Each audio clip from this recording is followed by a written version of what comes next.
Welcome to the Just Ingredients podcast. I'm Cara Lynn, and here we talk all things nourishing to the mind, body, and soul. This is a place where you can find just good ingredients to life. Are you ready to make a change that's good for you and the planet? Try the MightyFix, a personalized subscription to help improve the products in your home, as small choices have a big impact over time. Every month, they deliver one full-size product to your doorstep, helping you reduce plastic waste, cut back on paper towels, use eco-conscious cleaning ingredients, and more. But here's the best part. It's personalized just for you. They send fixes based on the changes you want to make, and it can also make a great gift for family members who need a bit of help to live more sustainably. Their plastic-free shipping process ensures every MightyFix arrives in recyclable mailers and boxes made from 75% post-consumer waste paper. And it's flexible. Choose your fix each month or let them know what changes you want to make. Plus, members can add over 2,000 sustainable goods from their site with exclusive discounts, and everything ships for free with your monthly box. Join the MightyFix today at themightyfix.com/justingredients, and your first month will be only $5. That's themightyfix.com/justingredients.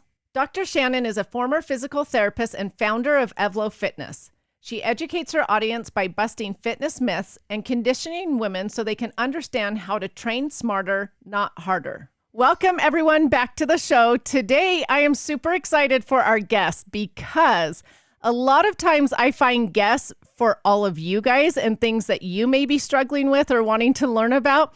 But I actually am selfish today, and I brought this guest on for me because she is so knowledgeable, knows so much about muscle building and lifting weights and things like that. And that's something that I've been interested in lately. And so I brought Dr. Shannon onto the show today. Super excited to have her. So welcome, Dr. Shannon, to the show. Thank you. I'm so glad that we're having this conversation because I know that you're not the only one that struggles with this. So I'm really happy to be here. Well, I'm excited to ask you a bunch of questions. But before we begin, will you tell my listeners just a little bit about yourself, your background, maybe why you got started in this? Yeah. So I am a doctor of physical therapy, and in physical therapy school and, early into my physical therapy career, I started developing a habit of over exercising. I was learning the importance of exercise in physical therapy school. And I think I just got into a culture where I was thinking that more was better and doing a ton of cardio, working out sometimes multiple times a day, not taking enough recovery. I was lifting weights. I was doing high intensity fitness classes. I was teaching fitness classes and thinking that that's what I needed to do to be fit. And over a period of time, I started to develop back pain that spiraled into hip pain, that spiraled into shoulder pain, wrist pain. Basically, my entire body felt like it was falling apart. And I was only 24 years old. And wow. I remember in my clinical rotations during school, being so embarrassed that I couldn't stand for more than like 15 minutes without asking my instructor to go take a break. And I just thought that that was the price that you had to pay to be fit. I thought, this is normal. This is how everybody feels when they're fit and when they exercise. And that thought or that belief was endorsed then by when I started practicing as a physical therapist, my patients who were dealing with the same thing. My patients were super fit. They could squat twice their body weight. They were running marathons. They were doing all the things, but they couldn't sit on a plane for more than 2 hours without terrible back pain, or their knees hurt, so they couldn't run around the yard with their kids or whatever it may be. And so I just thought, this is just what comes with being fit and what comes with like, quote unquote, looking good. And it wasn't until I moved from Kansas City at the time to North Carolina. I'm now in LA, but we moved for my husband who went to grad school. And I kind of took some time off my exercise routine, just getting adjusted a couple weeks. And I felt amazing. I felt better than I had felt in years. And I just thought to myself, I don't want to go back to that. Is there a way that I can change my routine now and have a clean slate and not wreck my body in the process? So I actually started studying bodybuilding a little bit. And I dug into the physics of exercise. I dug more into neurology. I dug more into the literature behind hypertrophy and building muscle, and realized like, oh my gosh, not only is my workout wrecking my body, but it's actually counterproductive to what I'm trying to achieve, which is a strong, fit, muscular body. So fast forward, this is why I started my fitness platform, Evlo. And this is our goal, is to help educate women. Let's build the muscle. Let's teach you how to do it without wrecking yourself and without feeling like you have to overdo it and spend 3 hours in the gym. So that's where we are today. I love that. So I have so many questions because on social media right now, you hear a lot about weightlifting and women, you need to build muscle, but then you'll hear people saying, yeah, but you still need your cardio. And then there's just so many confusing things out there about exercise. So I want to start with muscle, gaining muscle. And so let's start like at the beginning or the basics of everything. So why is it important for women to build muscle? So many reasons. I could talk until I'm blue in the face about the importance of this. Number one, we're losing muscle with each year that passes after the age of about 30. So you're losing anywhere from like 2 to 8% of your muscle mass, of your lean mass per decade. And this can start to have an accumulating negative effect on not only your body composition, the way you physically look, but also on your metabolic health. Muscle is one of the largest sites for glucose storage that we have. And which means that when you eat, the sugars and carbohydrates from your food can get stored in the muscle instead of getting stored in as fat. This can have an effect on your insulin sensitivity, which I know you had Ben Bickman come and explain on your podcast, which I think is awesome. So it can increase your insulin resistance and cause all sorts of issues in your body. So building muscle as early as possible. This isn't something that we need to focus on like, when you hit 40, 50, focusing on it in your 20s and 30s, and of course it's never too late, really helps you with your longevity, helps you to age better. We can talk about like the benefits of skin, the benefits for mental health, bone health, metabolic health. It helps keep your metabolism high. So we really, really all need to be focusing on building muscle really as soon as we can.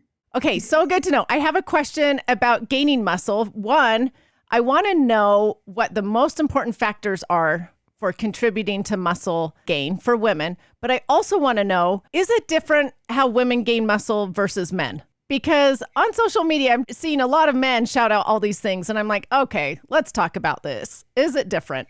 It is different because how we build muscle is not just the stimulus from your workout, it's also the internal processes that are happening within us, i.e. hormones.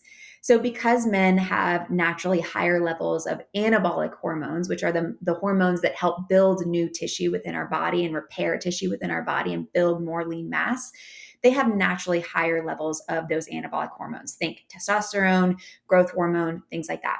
Women have these hormones too, and they're just a little bit lower by nature. So men and women could do the exact same training program, and men might just progress a little bit faster. This doesn't mean that women can't build muscle. It just means that they might need to be a little bit more patient with the process. Now, when it comes to the most important things for building muscle, I kind of have 5 basics that I break it down, and I find that this is the best way to kind of explain this. So number 1 is programming. I think one of the biggest mistakes that women make is they overdo it or they overuse certain muscles and they don't give their body or certain muscles enough recovery. So let's say someone is like trying to grow their glutes. That's a big one that a lot of women want to grow that muscle. So they train their glutes every single day. Well, what can happen is when you train a muscle, that muscle goes through an inflammatory process where your body's trying to heal that damaged tissue. So if you interrupt that inflammatory process by trying to damage it again in your workout, you can start to spin in chronic inflammation. And this is where not only are you not building muscle because you're not giving it the time to heal and recover, but you can start to develop joint issues in that specific area. So programming your workout so that you're working each muscle group 2-ish times per week on non-consecutive days so that you have about 48 hours in between to make sure that your body has the time to repair that muscle so that it can grow stronger. So that's the first one is programming. Can I ask you something really quick before you go to 2, 3, and 4? You said work that muscle group only 2 times a week. So when you say that, how long are we working that muscle group? Like lots of sets, only a few sets, if it's only twice a week? Because I know some people will work at least 3 or 4 times a week a certain muscle set.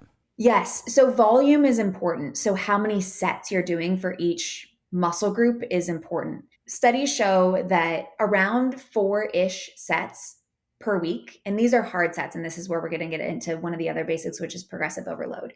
If you're doing about 4-ish sets per week or a little bit more, we tend to do like 4 to 7 sets per week. And that can be divided between 2 sessions. That's what's important for muscle growth. So a hard set means that you're not just doing like, 3 sets of 10 and calling it a day. You have to make sure that that muscle has significant challenge. So in each set, let's say you're doing set number 1 for your glutes. By the end of that set, you should feel like you're approaching muscular failure. Muscular failure means that you can't complete the exercise with good form. So you want to get 3 to 4 reps shy of that failure point. You don't have to get all the way to failure where you like, I dropped the weights and I'm done. But you need to get within 3 to 4 reps of failure. What a lot of people do is they'll just do a bunch of reps and they'll feel the burn and they'll be like, ooh, that's enough. But they're not actually approaching that failure point. And so they won't get the proper stimulus to build muscle. Another way to know if you're getting close to failure is that you get a decrease in velocity. So decrease in velocity means that your speed slows down. If your last rep can be completed at the same speed as your first rep, you're not close enough to failure. You're really going to feel like you have to slow down. Your effort increases. Your heart rate might spike. You might make some faces. You might feel like you have to almost like grunt to complete the rep. That's how you know you're close to failure. So those are important things when it comes to challenging a muscle enough. And I think, again, a lot of people will just be like, okay, 3 sets of 10. Woo, that was kind of hard. But you really have to put in that close to failure stimulus to grow muscle. Did I answer your question? Yes, so good to know. So now I'll let you go through the other steps of the important things to build muscle. Yes. So we talked about programming. We talked about how you want to program, again, 2-ish times per week per muscle group. That's 4 to 7-ish sets, maybe a little bit more, making sure that you're programming in recovery. Number 2 is exercise selection. So exercise selection is really important. Not all exercises are created equal. And we want to make sure that we're targeting a muscle in a way that we're actually trying to target. We're not getting weird forces from the side that are causing joint strain, you're like, I'm not really sure what I'm working here. Or I'm choosing an exercise where I'm kind of working everything at once. Like I'm squatting, overhead pressing to a burpee. And it's like, what is that really working? It's not really working anything very efficiently.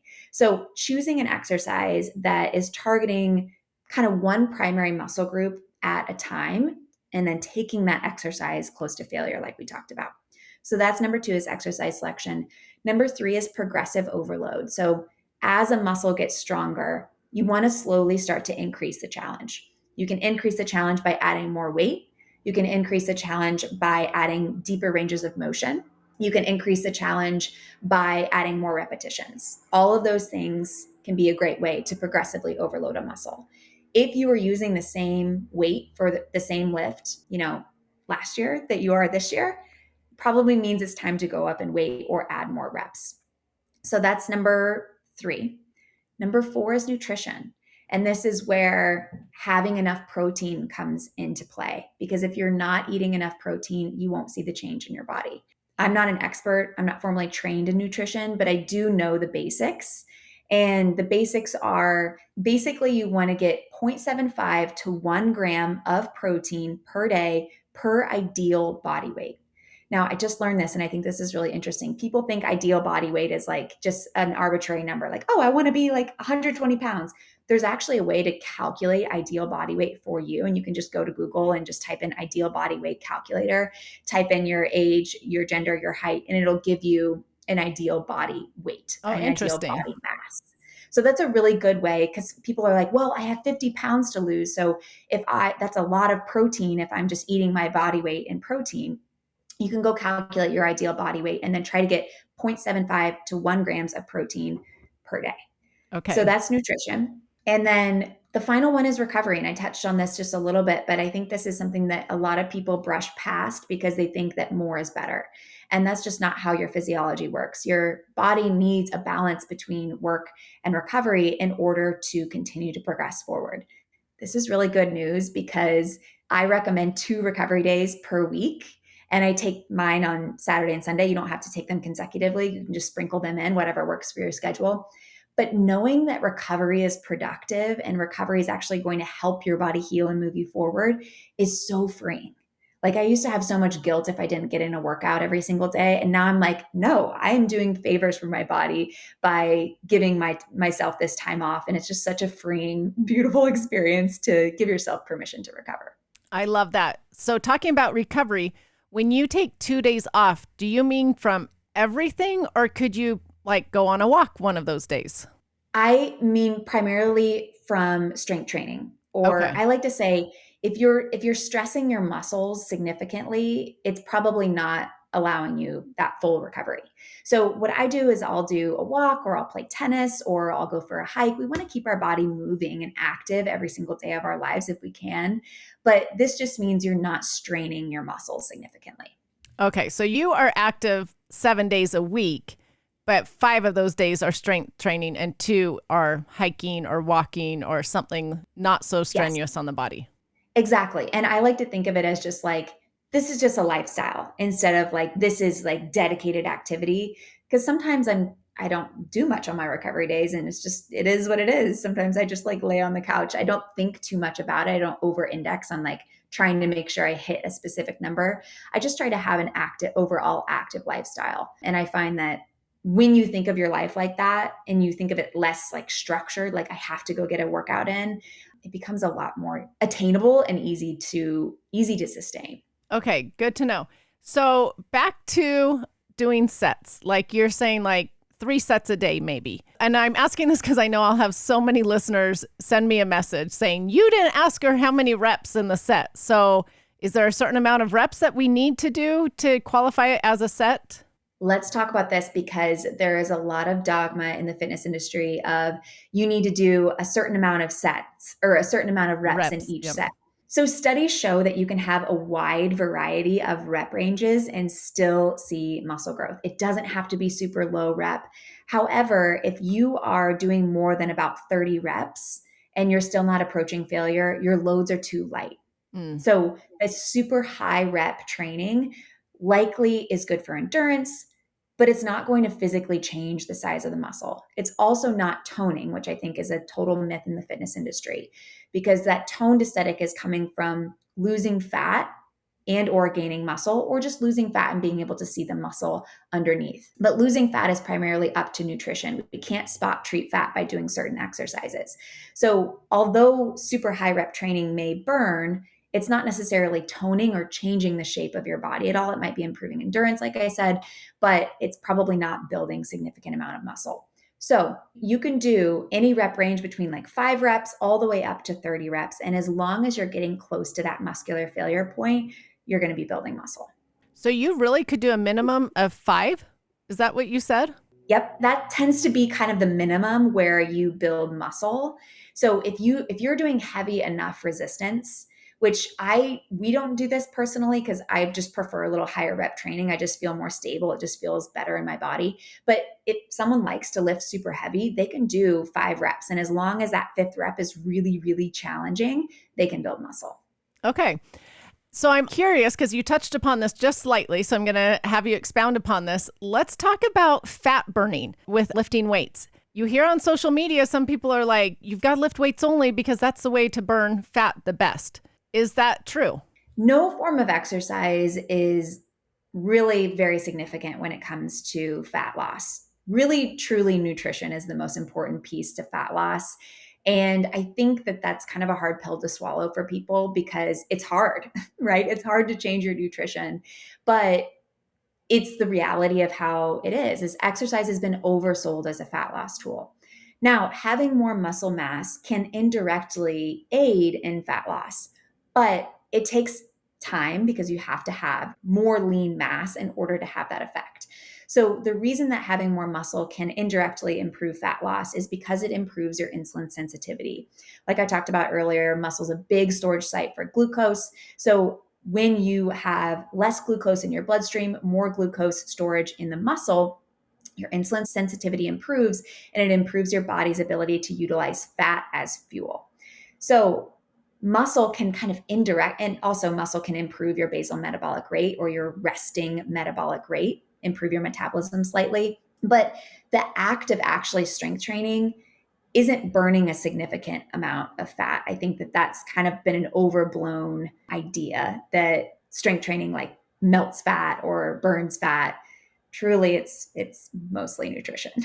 Oh, some women might be really disappointed by hearing this right now. I know. Okay, well I then, know, but it's like when you understand really what's happening, then you can make better choices and really see better results. Because I think people get overpromised that exercise is going to like transform their body, and we don't really understand. We're not really taught what it's truly doing for your body. Exercise is great for building muscle and improving your body composition in that way, but it's not the best tool when it comes to fat loss. okay, I'm glad you explained that. And you're right. It is better that people know the truth and understand it, because I do know I go to a gym and a bunch of women are so frustrated that they've been there for over a year, 2 years, and they haven't seen any body change. And I did talk to them the other day about, well, it might come down to what you're also eating at home, so that does play a big part. I think a lot of people think too, like, I'm eating clean, or they do really good during the week. And then on the weekends, the wheels come off and they drink a lot of alcohol and they go out to eat. I've been there.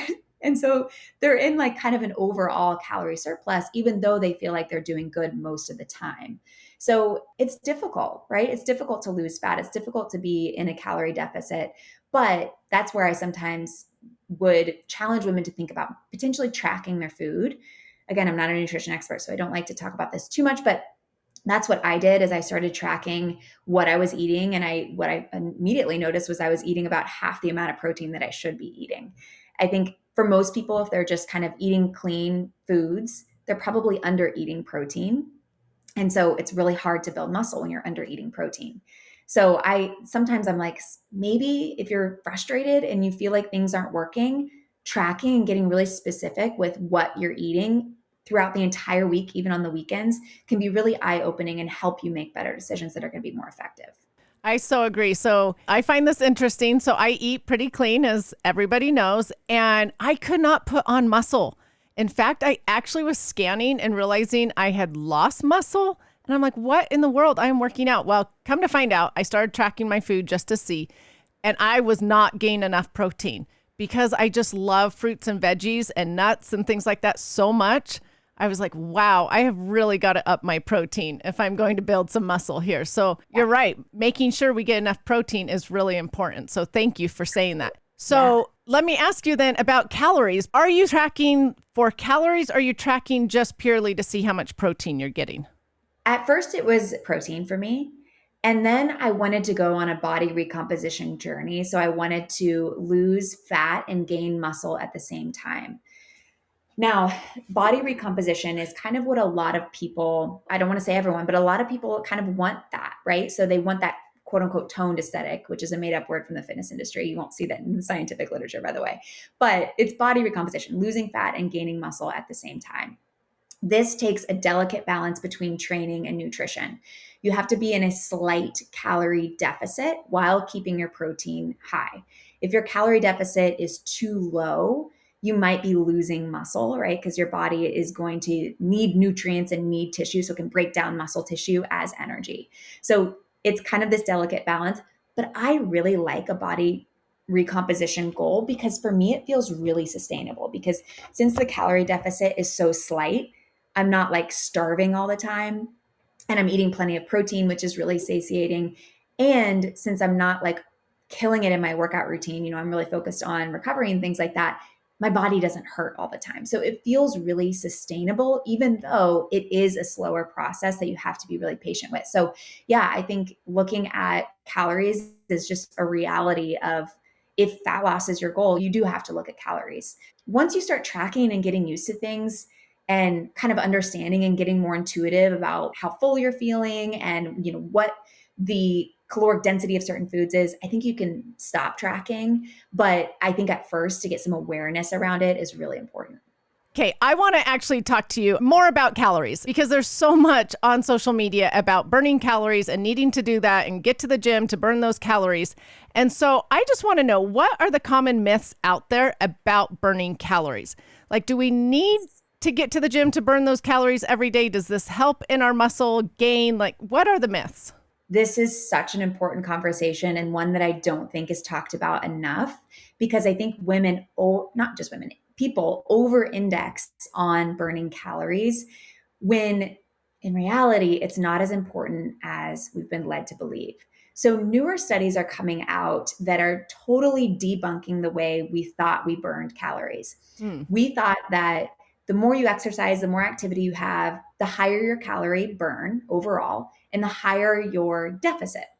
The higher your deficit, the faster you'll lose weight, or the more you can eat. Right. So people think like, I can just eat more because I went to the gym for 3 hours and I burned 1,000 calories. So now I've earned myself 1,000 more calories in food, or I decreased my deficit by 1,000 calories, and that will accelerate my fat loss. This is not how we burn calories. And we've discovered recently that how we burn calories is constrained, it's not additive. So what happens is, at a certain threshold of overall activity, your body stops increasing your deficit overall. So if you do, let's say you go to the gym for 3 hours and burn 1,000 calories, we're just using an extreme example here. That 1,000 calories isn't actually increasing your deficit overall.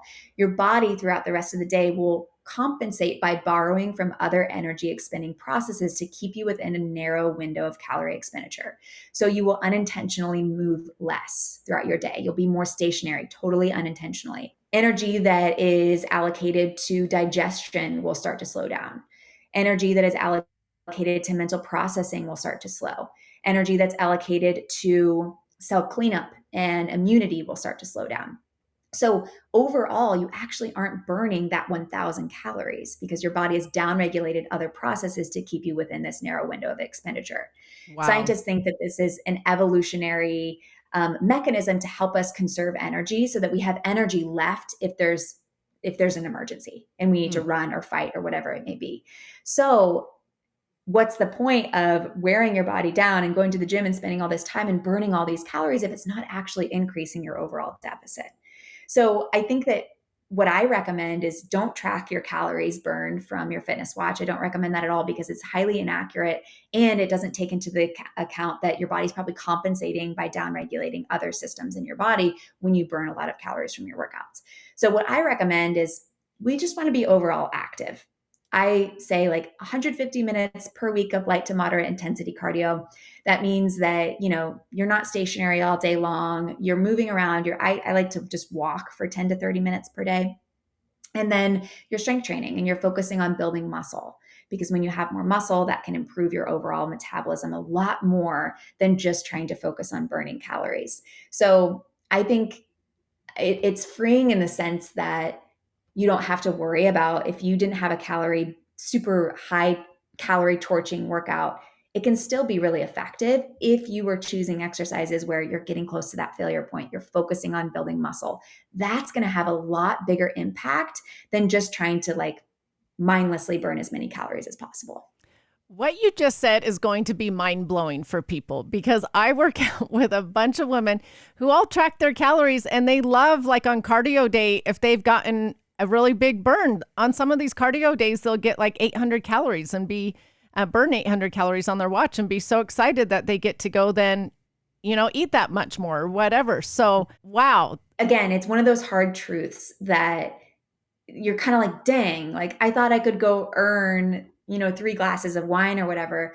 But also it really helps you adjust your mindset. And I believe a really healthy way, because now we're not using exercise to earn food.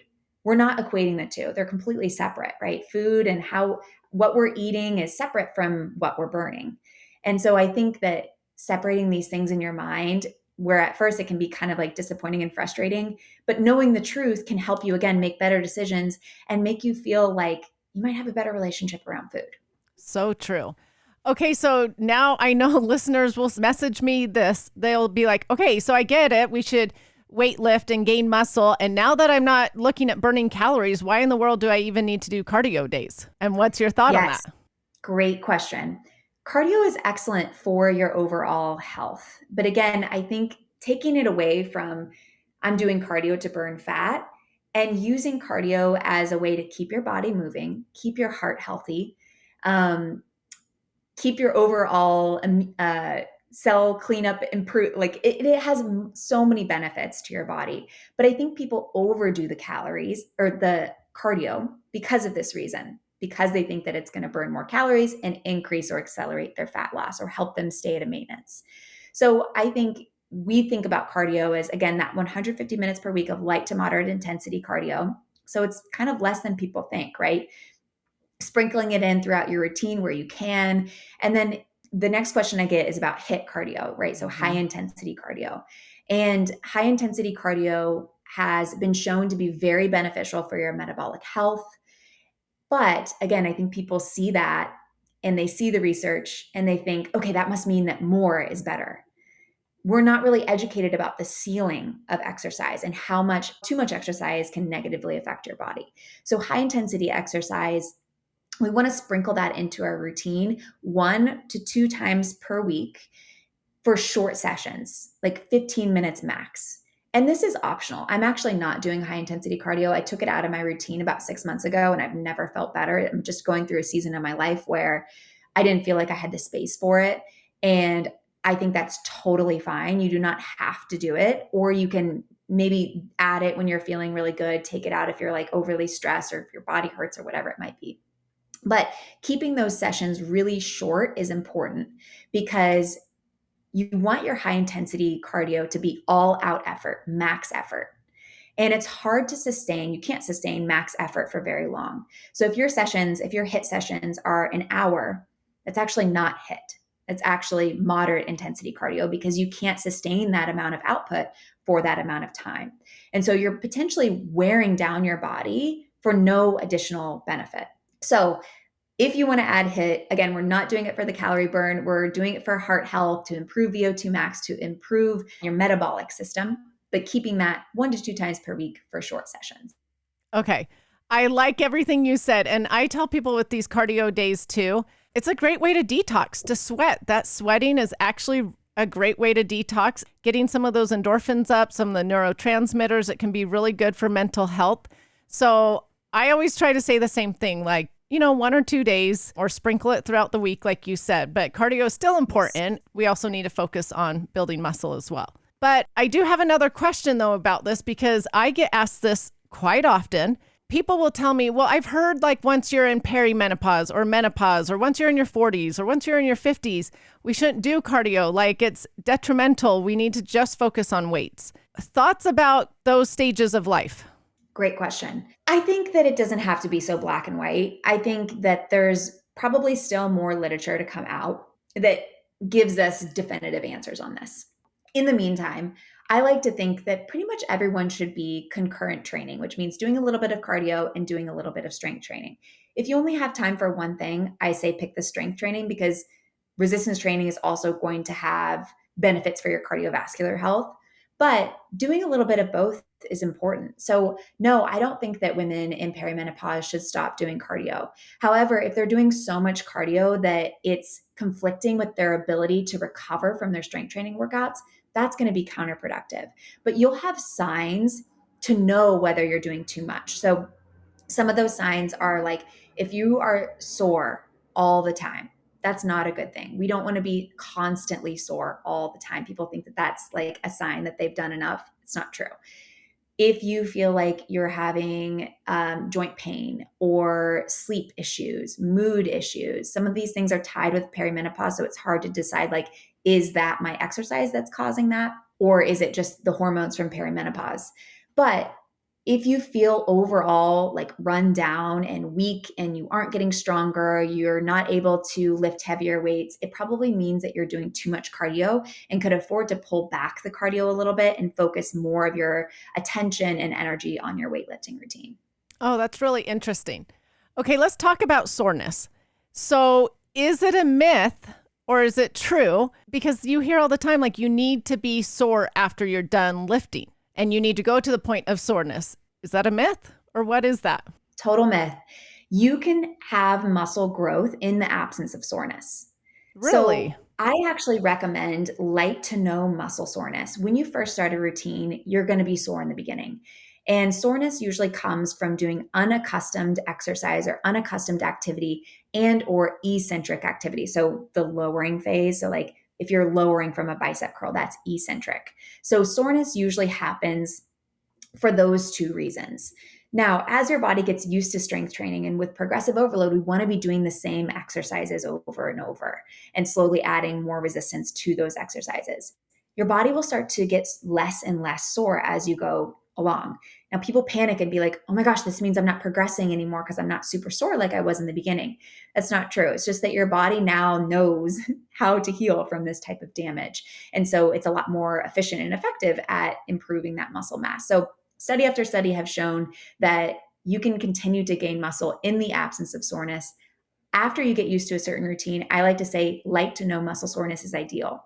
Because if you are constantly super sore, you're either going to have to skip training days and it's going to influence your consistency, which will influence your results, or you'll train anyway and you'll leave yourself more susceptible to injury because when you're sore, it's harder to control movements and you have less ability to have stability in certain positions. So I like to say light to no muscle soreness is truly ideal. That is so interesting because I will just tell you something. On arm day at the gym, I'm always sore. And so I always thought like, oh, I'm doing good. I was lifting heavy enough and I'm sore. On leg day, I'm never sore. And so the gym coach just like a week ago was like, oh, then you're not lifting heavy enough or you're not doing, big enough movement. Like you've got to increase more. So not true. Yeah, not true. I think the best way to judge, like if you've done enough and if you have enough stimulus to that muscle, is if you're approaching that failure point. If you feel like Okay. on your leg exercises, I am getting close to that failure point. Like my last rep is really hard, it's slower, I'm breathing heavier, then that's enough, whether or not you're sore. I'm kind of the opposite. I get really sore in my legs. I don't ever get sore in my upper body, but I have the DEXA scan to prove that I have like increased my muscle mass in my upper body, even though I'm almost never getting sore. Because a lot of people will say, I'm not looking at calories, I'm not looking at soreness. How do I know that what I'm doing is right? Look at that challenge to your muscle. Are you getting close to failure? And if you are, then you are providing enough stimulus for muscle growth. So now if my arms are always sore, am I overdoing it? What's your routine for your arms? Are you working them? Are you giving them enough recovery in between? Like in between each set? In between each throughout the Yes. week? Yes. Because they do like Okay, arms one day, legs the next day. So they do got it. rotate it. Is it okay to be sore? Maybe I should ask that.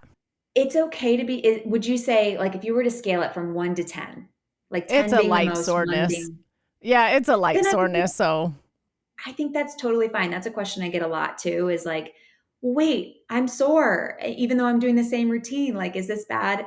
No, like my quads are sore right now. I still get sore. I think it's a lot of times it's like dependent on the person. Like I said, you get sore in your upper body. I get sore in my lower body. Some people get sore in their abs. Some people never get sore in their abs. So I think as long as it's that light muscle soreness, it's no big deal. okay, good to know. I've got a few more questions that I know followers will want to know. Something they ask me all the time because I push my Just Ingredients protein, obviously, all the time and try to teach people why it's such a good thing to drink and, why to drink it daily. But people always tell me, well, if I'm going to go lift weights and drink that protein, I'm going to really bulk up. Like, I don't want to bulk up. So why is there that myth that protein and lifting weights is going to make some women bulky, which then therefore they say they look heavier in clothes? This is such an important conversation to have because I think number one, it's hard for women to build muscle. Like I said, we have lower levels of anabolic hormones. And so it takes a little bit more time for us to build muscle. But some people do experience that bigger feeling after they strength train.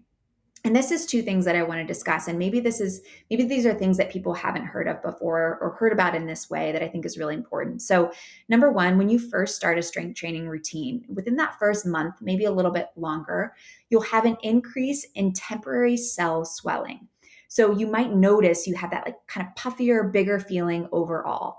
This is because your body is getting accustomed to the training. And so you have more water retention, but this is temporary.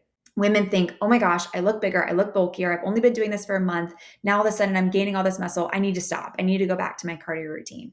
But they're not actually building muscle within that first month or so. Building a significant amount of lean mass doesn't happen for about 8 weeks, sometimes longer for some people. So within that first month, it's not actually muscle that they're building. It's just some temporary swelling that tends to go away over time as their body gets accustomed to that.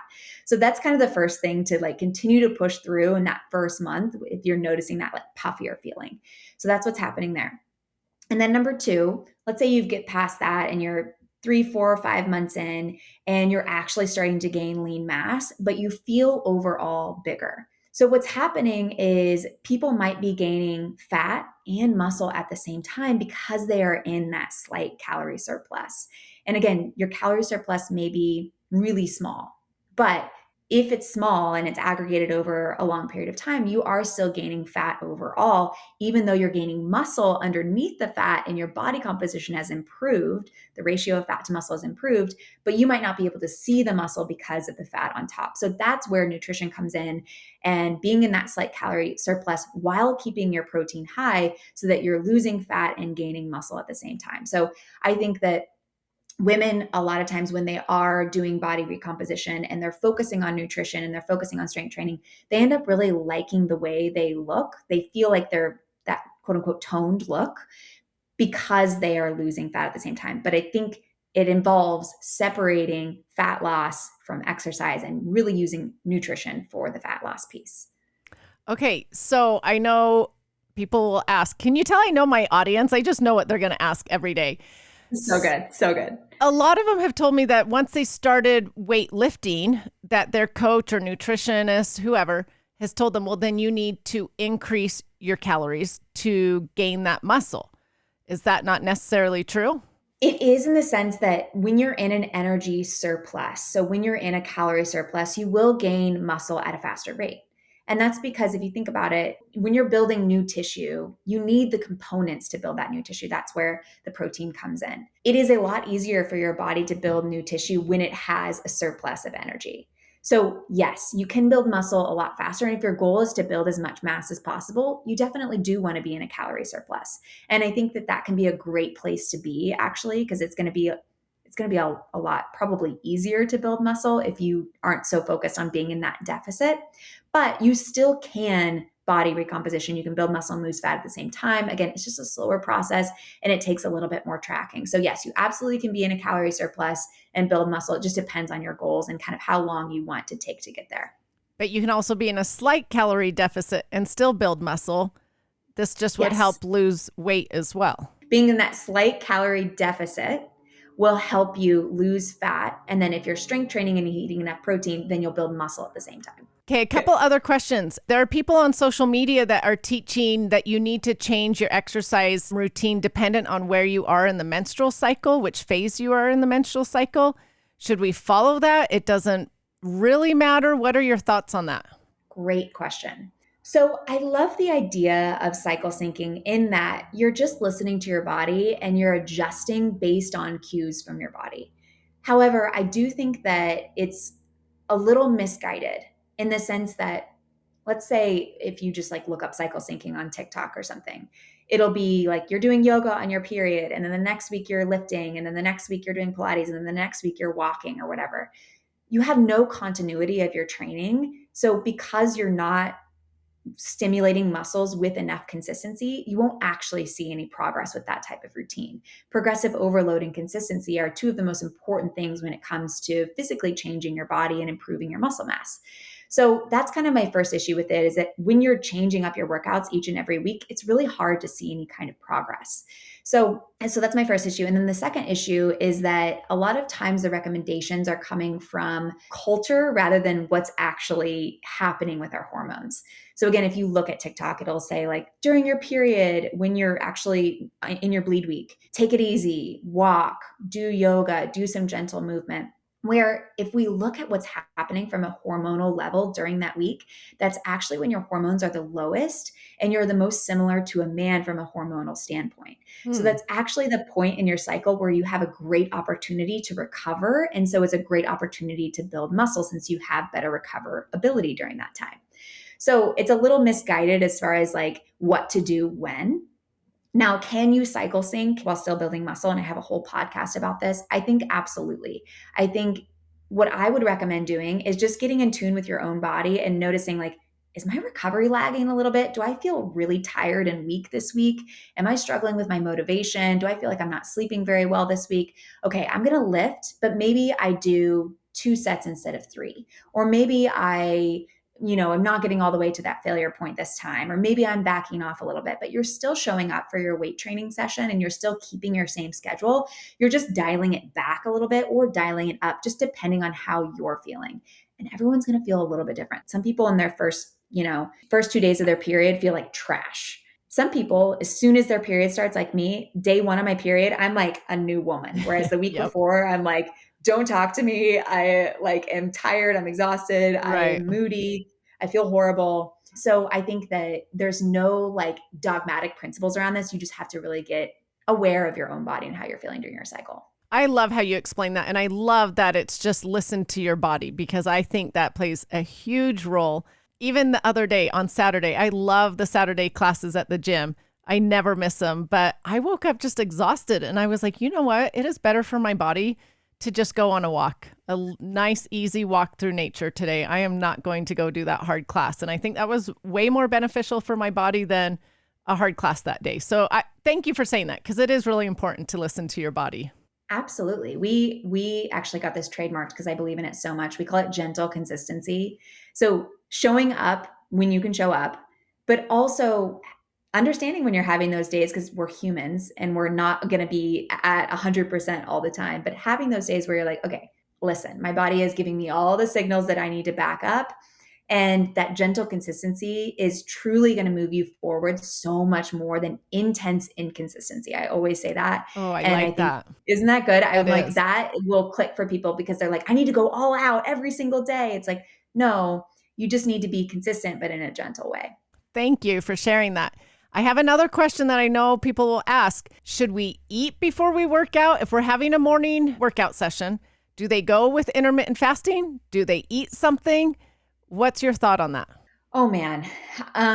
Coming from the place where I'm not formally trained in nutrition, so I try not to give a ton of nutrition advice. Just from what I've observed, the jury seems to be out on this. Like, it seems to be like the experts cannot agree on this. Like, do I eat? Do I not eat? Do I train fasted? Do I not train fasted? What I do is, again, I just go back to I listen to my body. If I'm hungry when I wake up, I'll eat something before I train, which is kind of where I've been recently. I've been eating something before I train. And sometimes what I recommend doing for people is like try both and see where you have the better session. Where do you feel stronger? Do you feel stronger if you don't have any food? Do you feel stronger if you do eat a little something before? So I always recommend just kind of trying it to see what works. I think the jury's still out on that. I love that. So I used to not eat before. And then one day, for some reason, I had a protein shake before I went. And I had such a better workout that I was like, oh, I'm going to try that again. And so I had a protein shake the next day. Oh my gosh, it was night and day difference for me. So I was like, okay, I guess I'm having a protein shake before I work out. So I like that you said that. Absolutely. So Absolutely. then on the flip side, you hear you should eat right after you're done working out, like food getting in your system for the muscle building. Is it true? Do we need to wait an hour? What are your thoughts on that? I've interviewed dietitians about this actually, and what they say is that we thought that it was a narrow window. Like we used to think that you had to eat something like 30 minutes after you train or an hour after you train. Mm-hmm. And I think what experts are finding is that it tends to be more of a barn door than a window. So as long as you're getting in enough protein throughout the day, I don't think that timing tends to be as important as we thought. So if you wait, an hour, 2 hours before your next meal, just because you're working out at a time where it's not close to mealtime, it can still be effective for building muscle. Oh, so interesting to know. Okay, I have a question that we haven't even touched upon yet. But sleep. Does sleep play a role in muscle growth, in recovery? Like, where does sleep play a part? I think if you're not seeing results and you feel like you're doing all the right things, you're eating well, you're training consistently, look at your sleep. Because when we're thinking about sleep, if that's not there, nothing else is going to be there. Number one, you recover in sleep. that's when you recover and build the most muscle mass, especially in deep sleep. So if you have some sort of fitness wearable that's tracking sleep, looking at deep sleep and making sure that you're in about 10 to 20% of your sleep is deep sleep.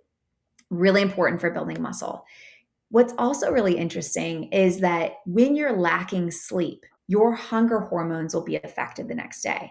So what happens is you're lacking energy because you don't have enough sleep. Your body hasn't had that time to repair. And so the next day, your body's like, okay, we're lacking energy. So we need to get energy in the form of food. And so it will give you a false sense of hunger, especially for calorie dense foods that are going to give you that immediate energy boost like pizza. And so it's going to mess with your hunger cues the next day and might cause you to overeat or might make it hard for you to stay on a nutrition plan. So if you're thinking about, okay, what's going to have the biggest impact for me, focus on sleep first. I think people try to do, but they're not looking at really that foundation, which is sleep. So interesting. So is that sort of the same case with stress? Because I'll hear people say like, oh my gosh, it's been such a stressful year. I've gained 15 pounds. So is stress causing fat gain and prohibiting muscle growth? Yes, absolutely. Because cortisol is a stress hormone and cortisol and insulin go hand in hand. So when your cortisol is high, that can increase your insulin.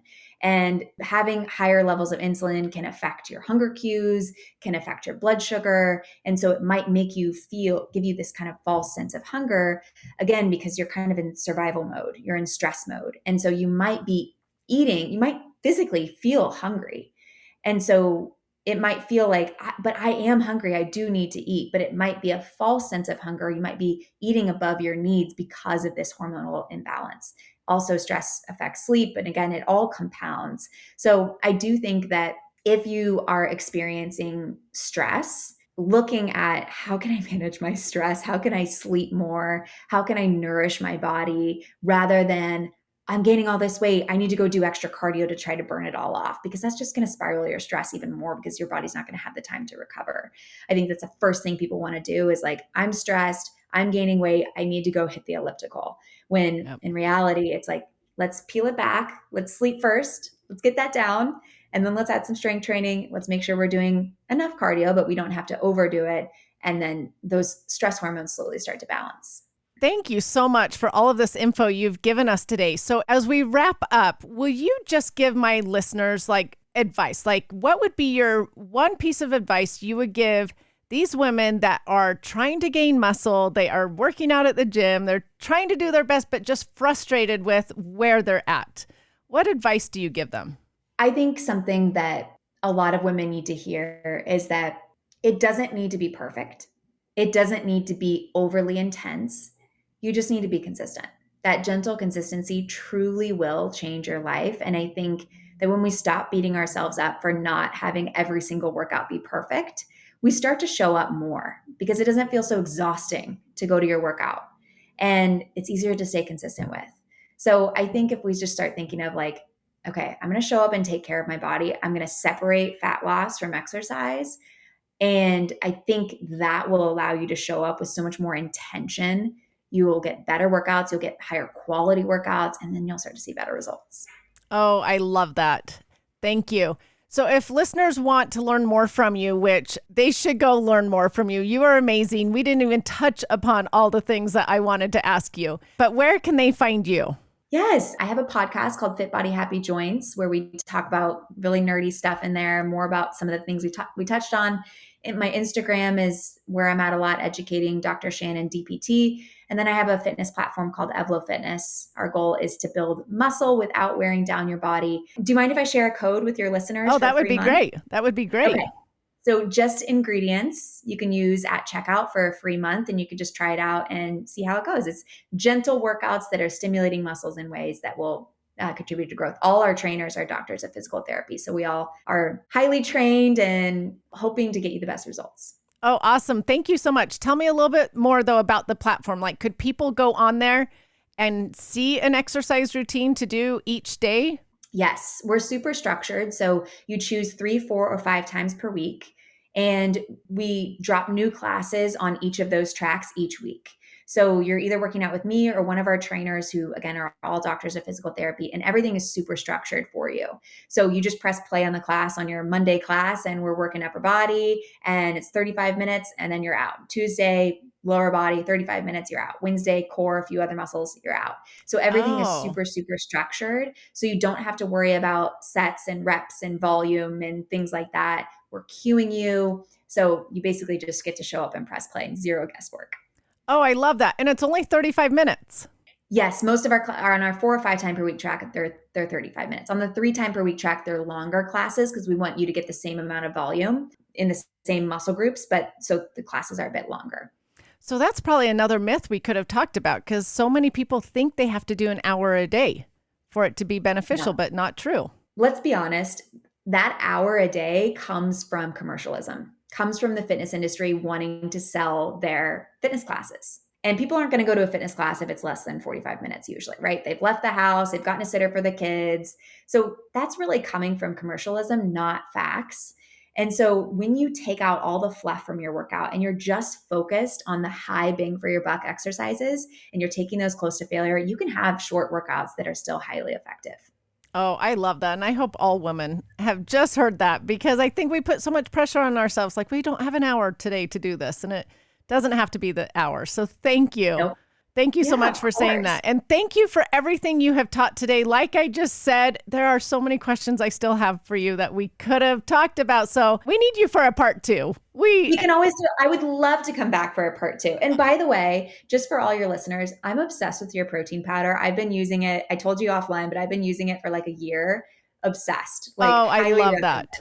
Just wanted another endorsement there. Thank you so much. That means so much to me, because you are just, like I said, so amazing and so knowledgeable. And so that actually is a really huge compliment coming from you. So thank you. But I have one last final question, because I always end my podcast with asking my guests what they have found to be the best ingredient in life. And what would you say it is? Laughter. I did not have to even think about it. Laughter. I think it makes everything better. Oh, I love that. It's so true. Sometimes we just get stuck in a rut of life being hard and we forget to laugh. So nothing is that serious, right? It makes it so much better when you just giggle at yourself. Oh, I love it. Thank you again for being here. It was so great talking to you. And I know the listeners have learned so much. Go follow her, you guys. You will learn so much. And again, thank you for taking the time to be here. Thank you for having me. It was so fun.